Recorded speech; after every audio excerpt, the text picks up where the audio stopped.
Assalamualaikum warahmatullahi wabarakatuh. Apa kabar sahabat Uhuah Islamiyah? Semoga tetap dalam lindungan Allah Subhanahu wa taala serta dilancarkan segala urusan-urusan kita.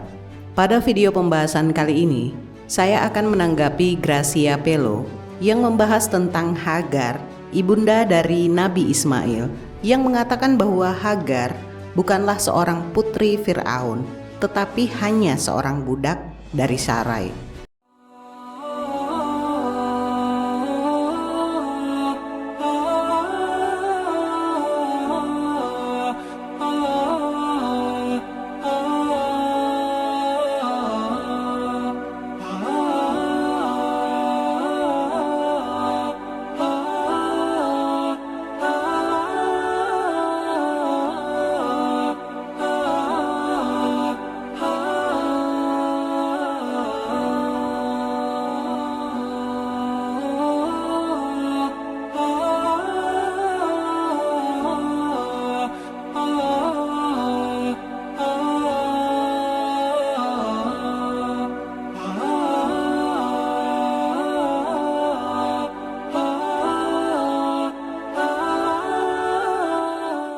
Dan tidak lupa pula saya ingin mengucapkan terima kasih yang sebanyak-banyaknya kepada yang telah mendukung channel Esa Raflesa, baik itu dukungan untuk kegiatan Esa di luar konten YouTube dan juga dukungan doa dari semuanya.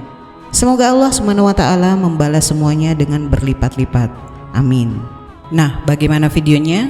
Mari kita lihat bersama dan tanggapi poin per poin. Check it out.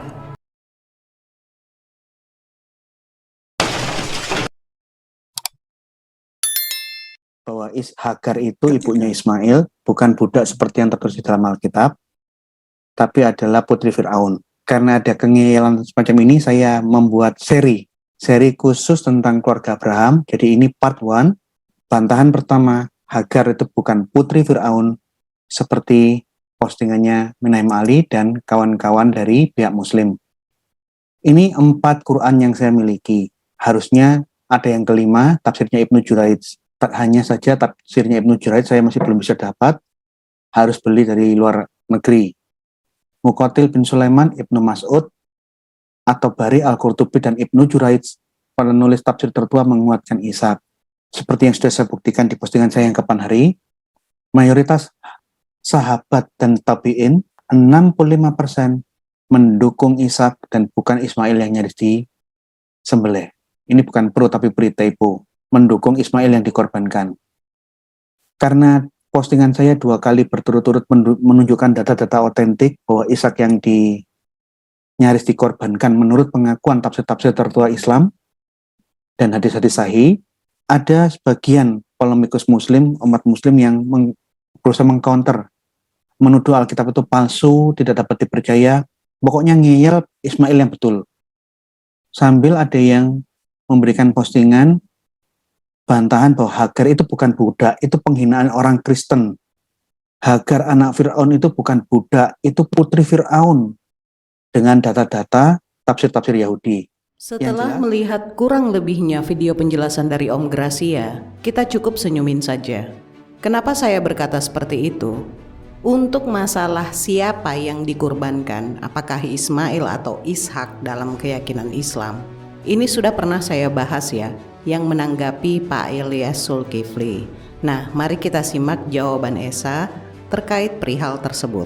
Check it out. Sahabat dan guru para ahli tafsir Quran menyimpulkan bahwa yang dikorbankan adalah Ishak. Benarkah seperti itu? Mari kita telah dengan bijak. Saya kutip ulang dulu yang dikatakan Imam Qurtubi tersebut. Dalam menafsirkan ayat ini, para ulama berbeda pendapat tentang siapa yang disembelih.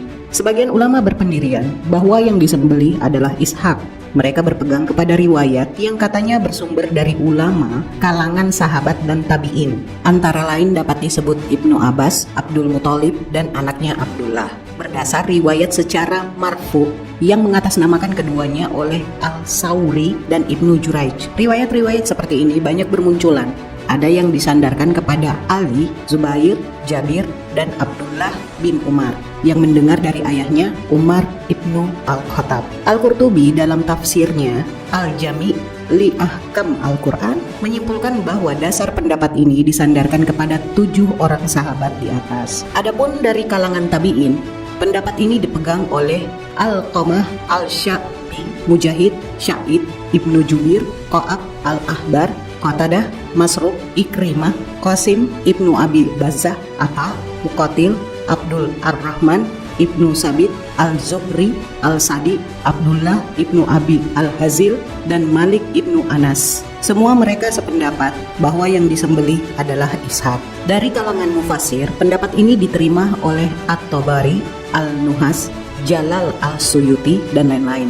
Perlu dicatat, pendapat ulama kelompok pertama ini sesuai dengan keyakinan di kalangan ahli kitab, baik Yahudi maupun Nasrani. Nah, saya pernah membahas tafsir yang juga mengutip dari perkataan Ibnu Jurayj terkait ayat Al-Quran yang ditafsirkan 3 para pengutus tersebut. Salah satunya adalah Paulus di video saya sebelumnya. Baik, mari kita telaah perkataan Imam Qurtubi ini. Ingat, di sini saya tidak menentang Imam Qurtubi, tapi saya akan telaah Ibnu Abbas, Abdul Muthalib, dan anaknya Abdullah berdasar riwayat secara marfu yang mengatasnamakan keduanya oleh Al-Sauri dan Ibnu Jurayj. Jadi, mereka mengambil riwayat ini dari Sauri dan Ibnu Jurayj. Berikutnya, Imam Qurtubi mengatakan bahwa kelompok pertama ini, maksudnya kelompok yang berkata bahwa yang dikurbankan adalah Ishak, adalah sesuai dengan keyakinan ahli kitab, baik Yahudi maupun Nasrani. Saya ulang lagi, kelompok yang berkata bahwa yang dikurbankan adalah Ishak adalah sesuai dengan keyakinan ahli kitab, Yahudi maupun Nasrani. Selanjutnya, Imam Qurtubi juga menyebutkan kelompok kedua. Kelompok kedua, ini ulama yang berkeyakinan bahwa yang disembelih adalah Ismail. Di kalangan sahabat, pendapat ini dinyatakan bersumber dari Abu Hurairah, Abu Tufail, dan anehnya pendapat ini juga dikatakan bersumber dari Ibnu Umar dan Ibnu Abbas. Jadi kedua tokoh sahabat ini terkesan tidak konsisten dalam hal ini. Dari kalangan tabi'in, pendapat ini dipegang oleh Sa'id Ibnu Al-Musayyab, Al-Sya'bi, Yusuf Ibnu Mihran, Mujahid, Al-Ra'bi Ibnu Anas, Muhammad Ibnu Ka'ab, Al-Quradi, Al-Qalabi, dan Al-Qamah. Di sini juga terdapat tokoh yang terkesan tidak konsisten, yaitu Al-Qamah, Al-Sya'bi, dan Mujahid. Namun tidak diperoleh informasi apakah mereka membatalkan pendapat pertama mereka atau menguatkan salah satunya. Yang jelas, kedua pendapat ini tidak mungkin disatukan karena kontradiksi. Kelihatannya sumber kontradiksi muncul akibat sikap sebagian sahabat dan tabi'in yang mencoba memperdetil penafsiran dengan menerima input dari ahli kitab. Hal ini disebabkan tidak adanya penjelasan dari Rasulullah secara tegas menyatakan siapa yang disembelih oleh Nabi Ibrahim. Itulah kenapa riwayat tentang penetapan Ishak sebagai anak yang disembelih semuanya berakhir pada tabi'in atau sahabat saja. Demikian pula riwayat yang menyatakan Ismail sebagai anak yang disembelih oleh Nabi Ibrahim diterima mufasir sebagai interpretasi sahabat dan tabi'in, bukan penjelasan langsung dari Rasulullah. Kondisi ini tentu menyulitkan karena masing-masing pihak berusaha menginterpretasi dari teks Al-Quran. Lalu yang mana yang mesti dipercaya? Hal ini sudah dijawab oleh Ibnu Katsir dalam tafsirnya. Mari kita lihat. Maka kami beri dia kabar gembira dengan seorang anak yang amat sabar. Anak ini adalah Ismail alaihissalam. Karena Ismail adalah anak pertama Ibrahim alaihissalam dan Ismail lebih tua daripada Ishak dengan kesepakatan ijma kaum muslimin dan ahlul kitab, Yahudi dan Nasrani, bahkan di dalam kitab mereka atau Taurat dan Injil, Ismail lahir pada saat Ibrahim berumur 86 tahun, sedangkan Ishak lahir pada saat Ibrahim berumur 99 tahun. Menurut ahlul kitab, sesungguhnya Allah memerintahkan Ibrahim untuk menyembelih anaknya yang wahid atau tunggal. Sebagian ulama juga berpendapat bahwa yang disembelih adalah Ishak sebagaimana diceritakan dari beberapa salaf, bahkan dikatakan pula oleh beberapa orang sahabat. Dan pendapat ini tidaklah berlandaskan pada kitab Al-Quran maupun sunnah. Aku menduga bahwa hal ini tidaklah didapatkan kecuali dari berita ahli kitab, lalu diambil oleh kaum muslimin tanpa ada hajat atau kebutuhan. Padahal Al-Quran telah menjadi saksi dan petunjuk bahwa yang disembelih adalah Ismail. Karena Ismail telah disebut dengan seorang anak yang amat sabar dan disebutkan bahwa dia disembelih. Kemudian dikatakan pada ayat berikutnya, dan kami beri dia kabar gembira dengan kelahiran Ishak, seorang nabi yang termasuk orang-orang yang saleh.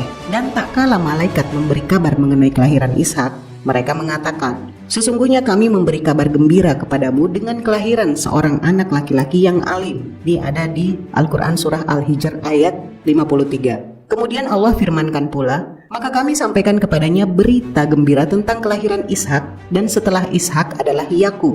Ini ada di Al-Quran Surah Hud ayat 71. Yaitu akan lahir bagi Ibrahim dalam kehidupan Ibrahim dan istrinya Yakub. Yakub inilah yang darinya akan lahir keturunan dan cucu Ibrahim. Dan telah lewat di atas bahwa tidak boleh setelah ini Ibrahim diperintahkan menyembelih Ishak, padahal dia masih kecil. Lihat umur Ishak dan Ismail di atas selisih 13 tahun. Karena Allah Subhanahu wa taala telah menjanjikan bagi Ibrahim dan istrinya keturunan dan cucu. Bagaimana mungkin setelah ini Ibrahim diperintahkan menyembelih Ishak sedangkan dia masih kecil? Sedangkan Ismail disifati dengan hilm atau sabar di sini karena hal ini lebih sesuai dengan konteks ayat. Demikianlah penjelasan dari Ibnu Katsir. Lebih jelas mari kita lihat rentetan ayat-ayatnya. Al-Quran Surah As-Saffat ayat. Nah, jadi jelas ya. Sekarang mari kita beralih ke poin berikutnya. Budak itu penghinaan orang Kristen. Hagar anak Fir'aun itu bukan budak, itu putri Fir'aun. Dengan data-data tafsir-tafsir Yahudi. Yang jelas saya akan tunjukkan tafsir itu kan asumsi. Yang tertulis di dalam Taurat, Hagar ini budak hamba Sarah. Ini tertulis tegas. Ini bukan tafsir. Ini ayat ini yang tertulis firman Tuhan. Di dalam Taurat dicatat, karena Hagar punya anak terus kurang ajar sama Sarah, tua nyonyanya, terus nyonyanya marah.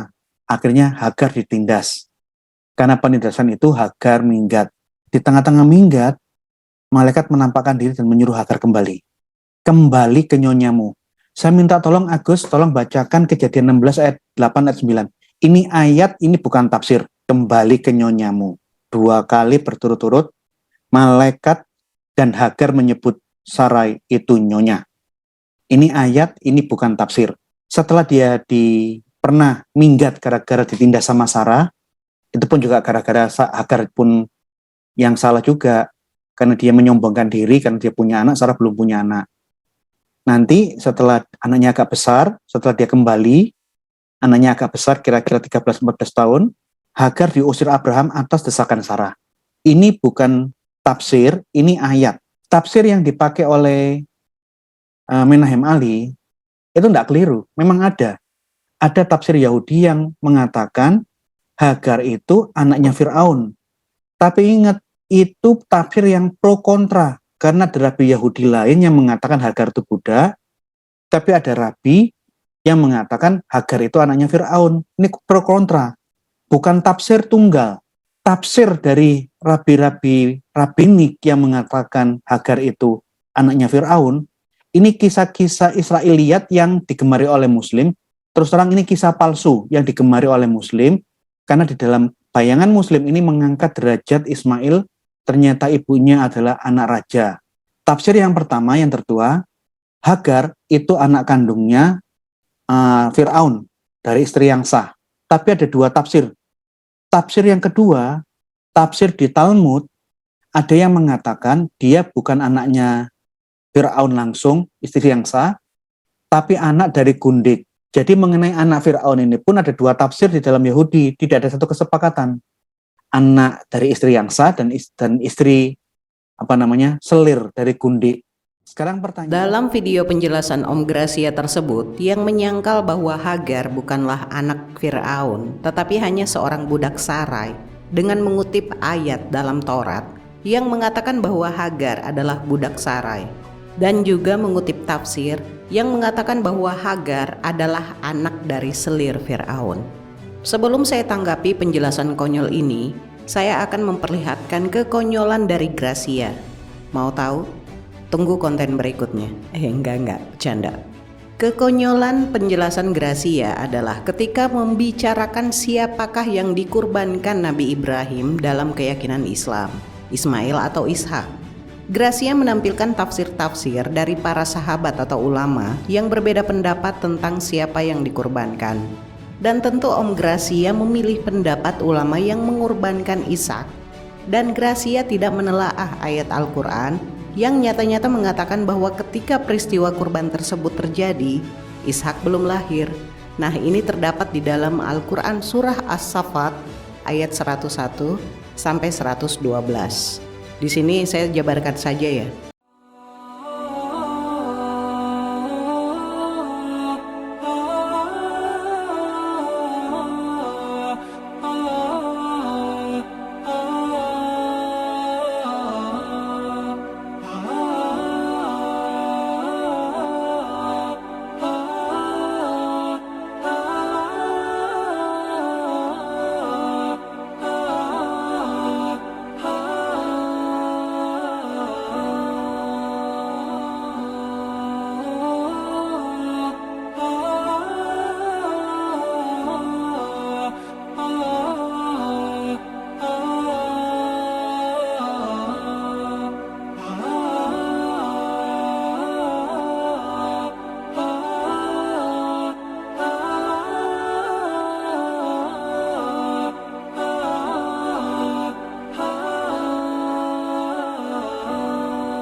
Nah, saya kembalikan kata-kata Anda, Om Gracia.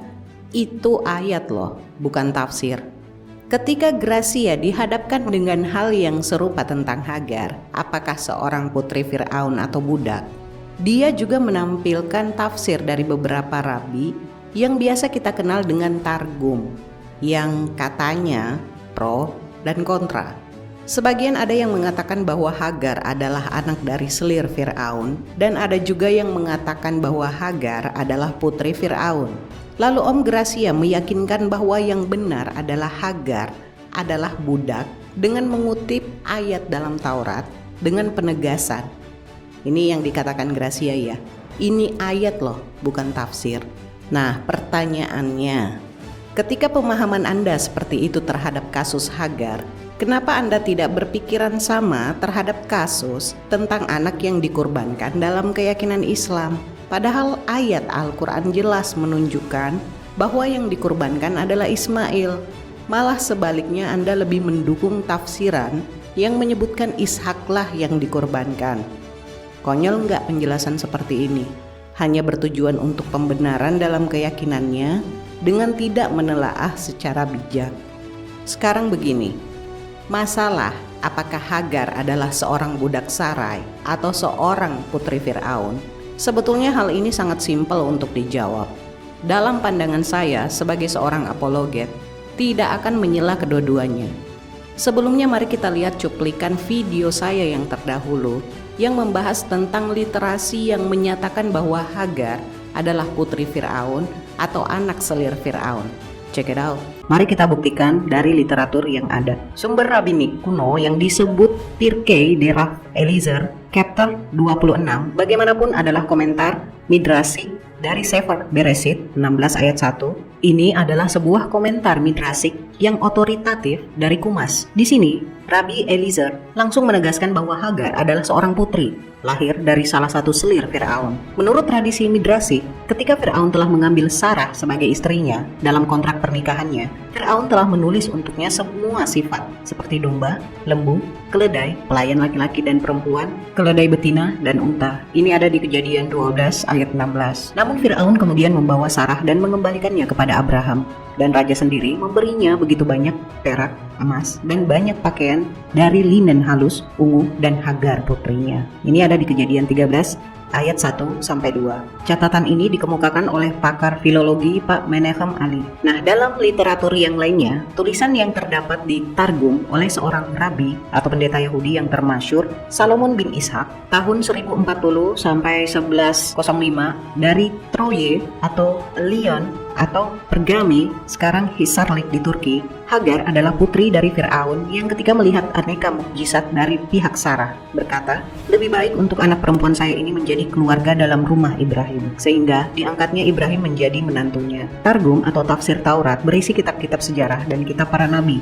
Kebiasaan membacakan kitab suci kepada jemaat di sinagog dengan diikuti uraian secara lisan dalam bahasa Aram atau bahasa pribumi, mulai berkembang pada abad-abad akhir sebelum Masehi. Bahasa Ibrani makin kurang dikenal khalayak ramai sebagai bahasa lisan, maka mereka perlu dilengkapi dengan tafsiran teks kitab suci dalam bahasa yang sungguh-sungguh mereka pahami. Jika mereka diharapkan untuk mengerti apa yang dibacakan kepada mereka, rabi yang bertugas untuk memberikan uraian lisan ini disebut meturkeman atau penerjemah, dan uraiannya itu disebut targum. Rabi Salomon bin Ishak menyatakan Hajar adalah putri dari Fir'aun, dikarenakan pada waktu itu belum ada yang mengetahui bahwa sesungguhnya dinasti Fir'aun pernah disela selama 150 tahun oleh dinasti Raja-Raja Hyksos. Dalam Al-Quran disebutkan Nabi Yusuf alaihissalam berhadapan dengan Malik, bukan Fir'aun. Raja berkata, sesungguhnya aku bermimpi melihat 7 ekor sapi betina yang gemuk-gemuk dimakan oleh 7 ekor sapi betina yang kurus-kurus. Sedangkan Nabi Musa alaihissalam berhadapan dengan Fir'aun, dan Fir'aun berkata, datangkanlah kepadaku semua ahli-ahli sihir yang pandai. Maka tatkala ahli-ahli sihir itu datang, Musa berkata kepada mereka, lemparkanlah apa yang hendak kamu lemparkan. Bandingkan dengan Bible yang tidak mengenal penguasa Mesir kuno selain dari dinasti Fir'aun. Kejadian 41 ayat 4 yang berbunyi, lembu-lembu yang buruk bangunnya dan kurus badannya itu memakan ke-7 ekor lembu yang indah bangunnya dan gemuk itu. Lalu terjagalah Fir'aun. Keluaran 7 ayat 11 yang berbunyi, kemudian Fir'aun pun memanggil orang-orang berilmu dan ahli-ahli sihir, dan mereka pun ahli-ahli Mesir itu membuat yang demikian juga dengan ilmu mantra mereka. Bagi umat Islam tentu tidak perlu bukti pendukung tentang dinasti Fir'aun, penguasa Mesir kuno, pernah digantikan oleh dinasti Raja-Raja Hyksos selama 150 tahun. Tetapi bagi yang non-muslim tentu saja membutuhkan rujukan arkeologis. Rahasia membaca tulisan Mesir kuno, hieroglif, pada akhirnya berhasil dipecahkan oleh Jean-François Champollion tahun 1780 sampai dengan 1832. Maka dengan terbacanya hieroglif itu terkuaklah sejarah Mesir kuno dengan sejelas-jelasnya. Antara lain Hyksos atau Al-Malik sama dengan Raja Gembala dari Kan'an menaklukkan Mesir dan menumbangkan dinasti Fir'aun. Dinasti Hyksos ini menguasai Mesir selama kurang lebih 150 tahun atau 1700 sampai 1550 sebelum Miladiyah. Dinasti Raja-Raja Hyksos sebagai dinasti 15 dan 16 mendapatkan legitimasi dalam dokumen hieroglif yang tertera dalam daftar penguasa Mesir di Turin. Sekitar tepi danau Manzala terdapat reruntuhan kota Tanis. Kota ini pernah menjadi kota pelabuhan yang makmur. Tidak jauh dari daerah ini terletak situs Avaris, markas angkatan perang yang dibangun oleh Hyksos, Raja Gembala atau Raja Tanah Atas. Disebutkan pernah terjadi penguasa Mesir kuno tidak bergelar Fir'aun, Terah atau Paroh, melainkan raja dalam dokumen hieroglif di situs Turin itu menunjukkan mukjizat Al-Quran. Oleh karena hieroglif baru dapat dibaca dalam tahun 1824 atas jasa Jean-François Champollion tahun 1780 sampai 1832. Dinasti Hyksos dari kaum Al-Ibriyah Al-Qadimah menerima kedatangan kepala kaum Al-Ibriyah Al-Jadidah, yaitu Nabi Ibrahim alaihissalam yang datang ke Mesir. Nabi Ibrahim diterima dengan baik oleh Salitis, raja pertama dari dinasti Hyksos. Berhubung bangsa Hyksos berasal dari kaum Ad yang bernabikan Nabi Hud alaihissalam, selain Nabi Ibrahim alaihissalam diperlakukan baik sebagai tamu oleh Salitis, sang raja bahkan menikahkan putrinya yaitu Hagar dengan Nabi Ibrahim. Bangsa Hyksos ini adalah bangsa yang merubuhkan hampir seluruh kuil tempat menyembah dewa-dewa Mesir kuno. Nah, ini diberitakan oleh Josephus yang mengutip Manetho. By main force they easily overpowered the rules of the land and they razed to the ground the temples of gods. Manetho juga dikenal sebagai Manethon dari Sebenitos, adalah seorang sejarawan Mesir dan tokoh agama dari Sebenitos atau Mesir Purba yang hidup pada zaman periode Persia kedua. Versi KJVR, Genesis 16 ayat 3. And Sarai Abram's wife took Hagar, her maid the Egyptian, after Abram had dwelt 10 years in the land of Canaan and gave her to her husband Abram to be his wife. Ini antara lain salah satu di antara sisa-sisa Alkitab yang masih asli, yaitu Hajar adalah istri Ibrahim, yang termasuk Israiliyat adalah her maid the Egyptian. Maksudnya, Hajar adalah orang Mesir pelayan Sarah. Ini Israiliyat yang berbau rasialis. Karena Hajar bukan Bani Israel, maka derajatnya direndahkan menjadi sekedar pelayan. Nah, Bible telah memalsukan sejarah. Padahal yang benar adalah Ibrahim telah dinikahkan dengan Hajar, putri Raja Mesir Salitis dari dinasti Hyksos. Jadi, nah, Hagar sebagai hamba atau budak atau pelayan Sarah itu benar. Hagar sebagai putri Firaun ini juga benar. Kok gitu, Esa? Hagar sebagai budak ini adalah status dia terhadap Sarai, sedangkan Hagar adalah seorang putri Firaun adalah latar belakang keturunan dia. Analoginya begini, Budi, anak menteri itu bekerja sebagai karyawan Esa. Tentu dalam hal ini, walaupun Budi berlatar belakang anak seorang menteri, tapi Budi adalah karyawan Esa. Statusnya adalah seorang karyawan. Paham gak Om Gracia? Kalau nggak paham ya Anda keterlaluan lah. Loh Esa, tapi kan dalam tafsir yang pro kontra itu menyebutkan Hagar adalah anak dari selir atau gundik Firaun, dan ada juga yang menyebutkan bahwa Hagar adalah anak Firaun. Saya tanya dulu Om, apa bedanya anak selir Firaun dengan anak Firaun? Emangnya anak selir Firaun itu bukan anak Firaun? Terus anak siapa? Anak tetangga Firaun gitu. Terus Ismail juga bukan anak sah dari Abraham, gitu ya. Kalau Hagar atau Ismail yang notabene anak dari gundik Abraham dan Firaun, berarti tidak secara langsung Anda menganggap Firaun atau Abraham berzina, gitu. Dan setiap orang yang memiliki anak dari gundik atau selirnya adalah hasil zina, gitu ya Om ya. Jika memang begitu, tentunya nabi-nabi di kitab Kristen banyak yang berzinah dong. Bertapa di mana Om dapat ajian ilmu kayak gini? Kalau Salomo dengar ini, mungkin dia akan ngomong, pengen rasanya saya barter silsilah keluarga sama Gracia nih. Oke lanjut lagi ya. Kembali untuk ditindas oleh Sarah. Akhirnya timbullah banyak tuduhan bahwa Allah Alkitab bukan Allah yang kasih, Allah yang jahat. Terus dikembangkan sampai akhirnya Alkitab itu palsu. Kalau kita mau lihat konteksnya kenapa Hagar ditindas, kita jangan lihat Hagar ditindas tanpa alasan, nggak mungkin. Alkitab memberikan data yang sangat jelas bahwa Hagar akhirnya ditindas oleh Sarah karena Hagar kurang ajar. Kita baca dari Kejadian pasal 16 ayat 4. Abram menghampiri Hagar, lalu mengandunglah perempuan itu. Ketika Hagar tahu bahwa ia mengandung, maka ia memandang rendah akan nyonyanya. Pas di saat dia sadar dia sekarang hamil, nyonyanya, tuannya, dipandang rendah. Ini di zaman budaya kuno, budak, hamba, sampai berani kurang ajar sama nyonya, ini penghinaan sekali untuk konteks zaman kuno. Gara-gara Hagar merendahkan, memandang rendah Sarah nyonyanya, akhirnya Sarah bertindak. Tapi untuk bertindak itu pun, dia ngobrol dengan Abraham dulu. Dia laporkan, babuku, budakku, yang aku kasih ke kamu, sekarang hamil, dan dia kurang ajar sekali sama saya. Gimana ini? Babu kok dia kurang ajar sama tuannya? Kira-kira begitu. Abraham bilang, loh itu kan hambamu. Itu bagianmu. Kamu mau bikin apa silakan. Nih, kita baca ayatnya supaya kita tahu konteksnya. Karena kalau kita nggak tahu konteksnya, opini yang dimainkan oleh pihak polemikus muslim yang memenggal-menggal Alkitab, itu akan merubah alur kisah seluruhnya. Lalu malaikat Tuhan menjumpainya, ini setelah diusir ya, ditindas.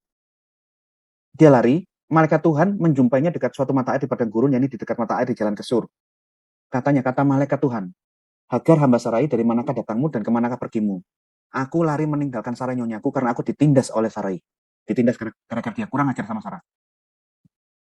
Lalu kata malaikat Tuhan itu huruf besar semua, kembalilah kepada nyonyamu, biarlah engkau ditindas di bawah kekuasaannya. Terus ini diopinikan ini bukti ayat Alkitab bahwa Allah itu kasih itu omong kosong. Karena Allah menyuruh Hagar untuk kamu harus rela ikhlas ditindas oleh nyonyamu Sarah. Sebelum Hagar lari, itu di dalam Kejadian pasal 16 sebelum ayat 7, Abraham menyetujui, merestui tindakan Sarah. Hagar adalah hambamu, perlakukan kepada dia apa yang kau pandang baik. Kalau dia kurang ajar, kamu ingin tegur dia, menertibkan dia, lakukan sesukamu, itu hambamu. Itu di bagian ayat sebelum ayat ke-7. Dan sekarang kita masuk ke ayat 9. Apakah Karena video penjelasan Gracia ini dibagi menjadi beberapa seri, maka saya mengambil dari beberapa videonya yang mengacu langsung kepada apa yang dia permasalahkan atau bantah. Mengenai ayat yang menceritakan tentang kisah Hagar yang kurang ajar, katanya, kepada Sarah. Mari kita lihat dulu ayatnya. Nah, ini saya ambil beberapa ayat ya, biar paham dan penjelasannya tidak blunder seperti Gracia. Ini ada di Kejadian 16 ayat 1 sampai 11. Nah, di sini saya juga hanya akan menjabarkannya.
Dari Kejadian 16 ayat 1 sampai 11, tolong diperhatikan dengan seksama ya.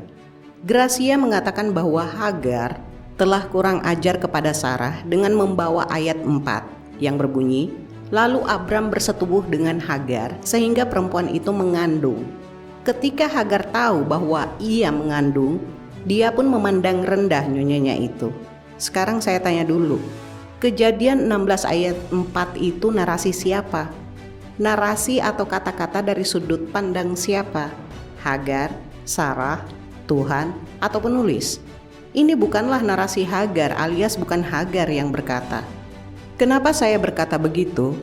Dari ayat 1 sampai 5 itu adalah narasi Sarah. Makanya di ayat 5 disebutkan, Sarai berkata kepada Abram, kiranya penghinaan yang kuterima ini menjadi tanggung jawabmu. Aku telah memberikan hambaku ke dalam pelukanmu. Tetapi ketika dia tahu bahwa dia mengandung, dia memandang rendah aku.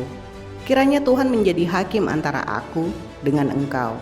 Kemudian di ayat 6 disebutkan, akan tetapi Abram berkata kepada Sarai, lihatlah hambamu itu ada dalam kuasamu. Karena itu, perlakukanlah dia menurut yang kau pandang baik. Lalu Sarai memperlakukan Hagar dengan kasar sehingga dia melarikan diri.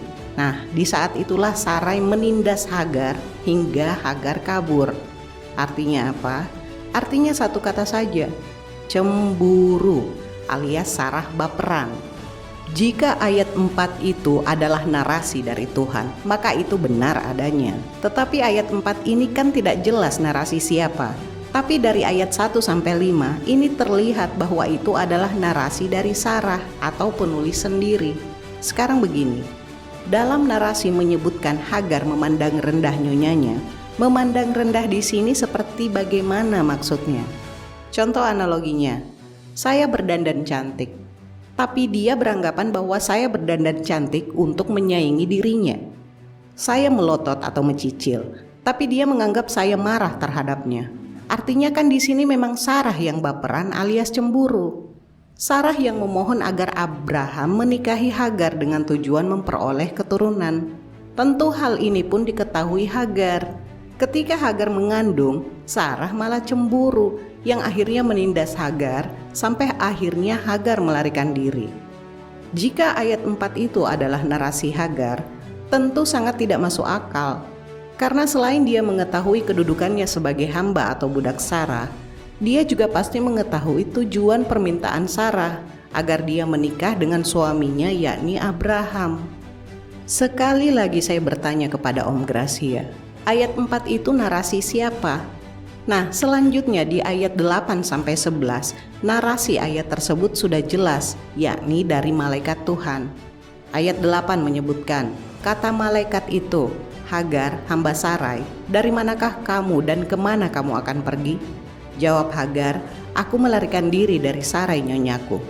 Ayat 9, lalu kata malaikat Tuhan itu kepadanya, kembalilah kepada nyonyamu, biarkanlah engkau ditindas di bawah kekuasaannya.